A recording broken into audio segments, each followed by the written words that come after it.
আজ সলিল চৌধুরীর একটা কবিতা শোনাব। কবিতার নাম একগুচ্ছ চাবি।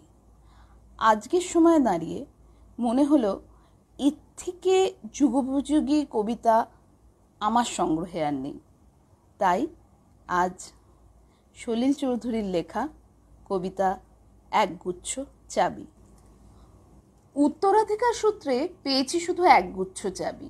ছোট বড়, মোটা বেঁটে, নানা রকমের নানা ধরনের চাবি। মা বললেন যত্ন করে তুলে রেখে দে। তারপরে যখন বয়স বাড়ল, জীবন আর জীবিকার সন্ধানে পথে নামতে হলো, পকেটে সম্বল শুধু সেই একগুচ্ছ চাবি। কিন্তু যেখানেই যাই সামনে দেখি প্রকাণ্ড এক দরজা, আর তাতে ঝুলছে প্রকাণ্ড এক তালা।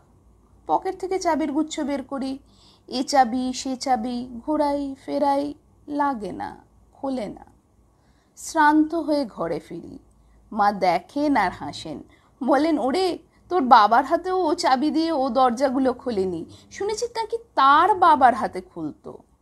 আসল কথা কি জানিস? এসব চাবি হলো সততার, সত্যের, যুক্তির, নিষ্ঠার। আজকাল আর এই চাবি দিয়ে কোনো দরজা খোলে না। তবু তুই ফেলে দিস না।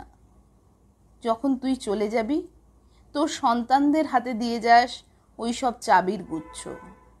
হয়তো তাদের হাতে, হয়তো কেন নিশ্চয়ই তাদের হাতে একদিন ওই সততার, সত্যের, যুক্তির, নিষ্ঠার চাবি দিয়ে জীবনের বন্ধ দরজাগুলো খুলে যাবে, খুলে যাবেই।